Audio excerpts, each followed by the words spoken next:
எனக்கு அவ்வளோ சாதாரணமா கோவம் வராது. ஆனா வந்துச்சு அவ்வளவுதான், சுத்தி உள்ள யாரும் தாங்க மாட்டாங்க. அவன் என்ன செம்ம கடுப்பேத்திட்டான் மச்சி. பொறுத்து பொறுத்து பார்த்தேன், ஒரு கட்டத்துல வச்சு செஞ்சுட்டேன். வாங்குன்னு வாங்கி விட்டுட்டேன். நிறைய தடவை இப்படி கெத்தா சொல்லியிருப்போம்ல. இது மூலமா நம்ம என்ன சொல்ல வரோம்? நம்ம நண்பர்களோ உறவுகளோ தவறு செய்யும் போது நம்ம கோபத்தின் மூலமா அவங்களை கண்டிச்சதாவோ தண்டிச்சதாவோ மார்த்தட்டிக்கிறோம், கரெக்டா? ஆனா கோபப்படுறத பத்தி புத்தர் வேற மாதிரி ஒன்னு சொல்றாரு தெரியுமா? கோபம் என்பது அடுத்தவர் செய்யும் தவறுக்கு நமக்கு நாமே கொடுத்து கொள்ளும் தண்டனை. இதனோட புதுசா இருக்கு, கம்பி கட்டுற கதையெல்லாம் சொல்ற.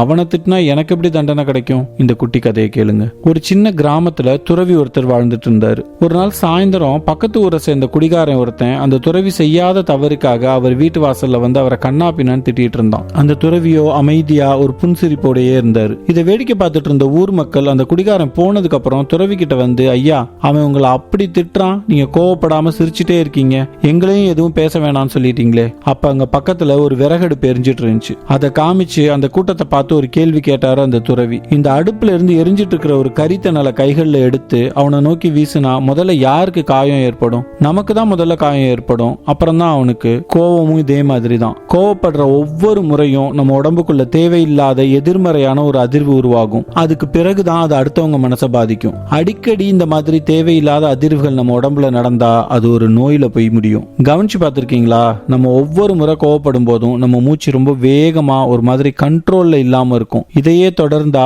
உயர் ரத்த அழுத்தத்தில் ஆரம்பிச்சு இதய பிரச்சனைகள் வரைக்கும் வர வாய்ப்பு இருக்கு. நவீன மருத்துவத்துல கூட இது அறிவியல் ரீதியா நிரூபிக்கப்பட்டிருக்கு. இப்ப சொல்லுங்க, புத்தர் சொன்னது சரிதானே?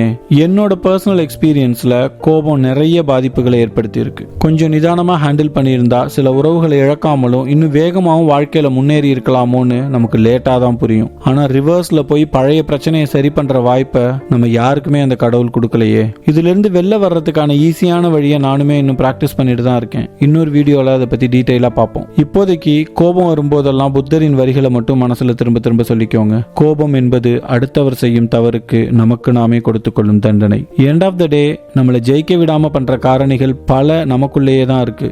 அதுல கோபம் ரொம்ப முக்கியமான ஒண்ணு. ஆசைப்பட்ட ஒரு நல்ல வாழ்க்கையை சந்தோஷமா வாழ்றது நம்ம உரிமை. அதுக்கான எல்லா தகுதியும் உங்களுக்கு இருக்கு. வாங்க சேர்ந்து ஜெயிக்கலாம்.